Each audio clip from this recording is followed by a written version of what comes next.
Imagine someone on the other side of the door has locked it with a key and turned it at an angle. In this situation, when you return home, you insert your key, try to turn it, but nothing happens. The key will not turn. Here's what's going on. If the key is turned and left in the exact same position it was inserted in, then when we try to insert another key from the opposite side of the door lock, it can easily push the first key out and turn the mechanism. But if the key on the other side has been turned into any other position, things change. We try inserting the second key, but it will not go fully into the keyhole, so we simply cannot turn it. This kind of situation can happen for many reasons.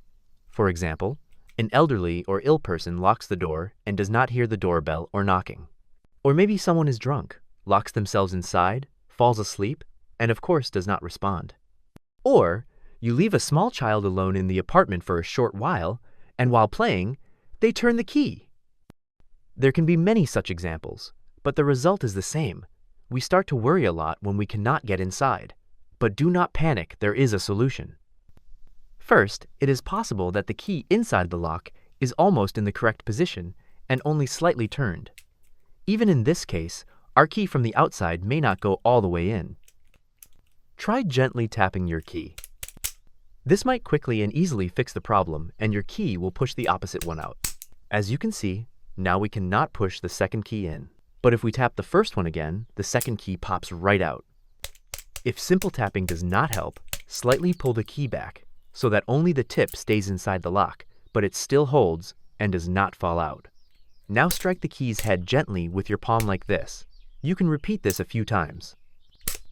After these light taps, the inner key might align into the right position, and then the outer key will easily push it out. After that, the lock should open without any trouble. But remember, do not overdo it and do not use heavy or hard objects to hit the key. Otherwise, you risk breaking the key or damaging the lock itself. But if the key still does not come out, that means it is turned at a significant angle. The second method is to shorten the end of your key just enough to compensate for the part that will not go into the lock.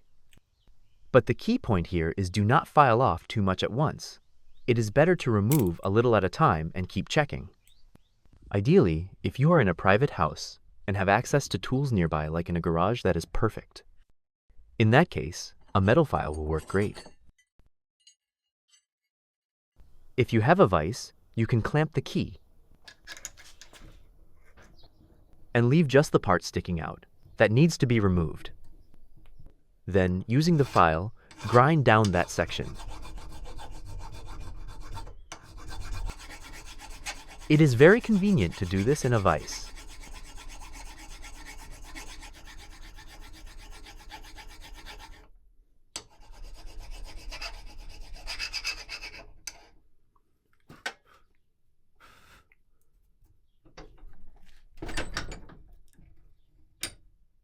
Here is what we ended up with. Now let us try inserting the key into the lock. In our case, it does not go in. The edges became too sharp, so we cannot push the key in. So we use the same file to smooth out the sharp edges. In your case, that might not even be necessary. The key may fit just fine as is. Just check. First, you need to file down one side of the key, then the other side. And do not forget about the grooves as well.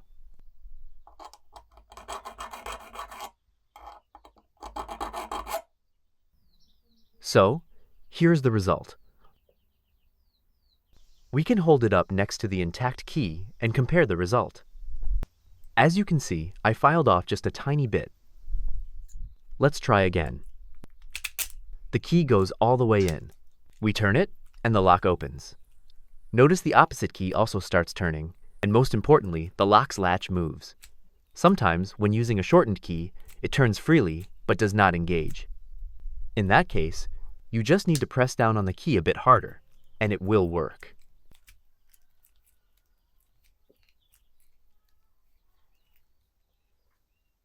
But what if you do not have any tools nearby? Then look for any hard, rough surface that can work as a substitute for a file. For example, a concrete pole works well, or a curbstone.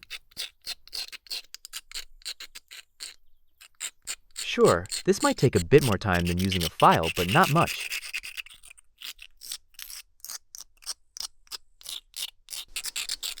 After a couple of minutes, I rubbed off the very tip of the key against the concrete. That should be enough. Now we also smooth out the sharp edges by moving the key up and down while holding it at an angle. This is how I file down the tip of the key just by rubbing it against a hard surface. You can also use paving blocks, or just asphalt.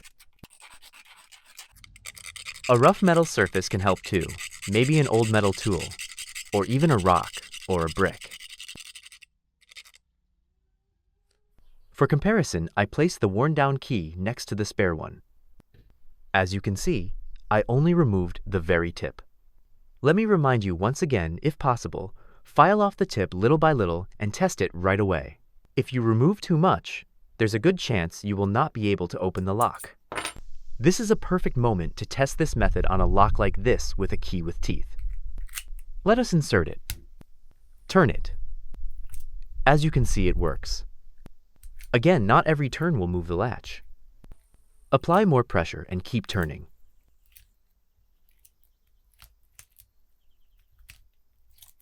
With this type of lock, I had a situation where, while turning the shortened key, it started pushing the opposite key out and seemed to get stuck. It just did not want to move any further.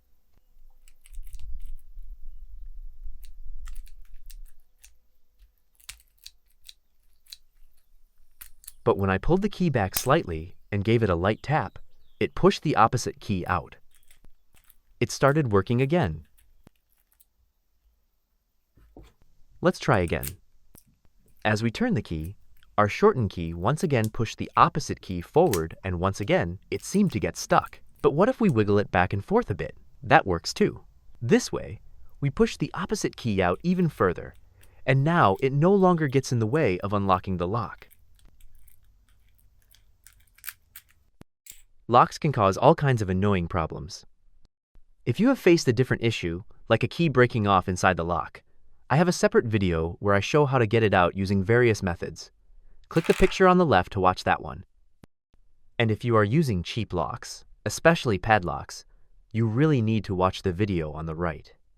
You might not realize how easily they can be opened and why your door could be in serious danger.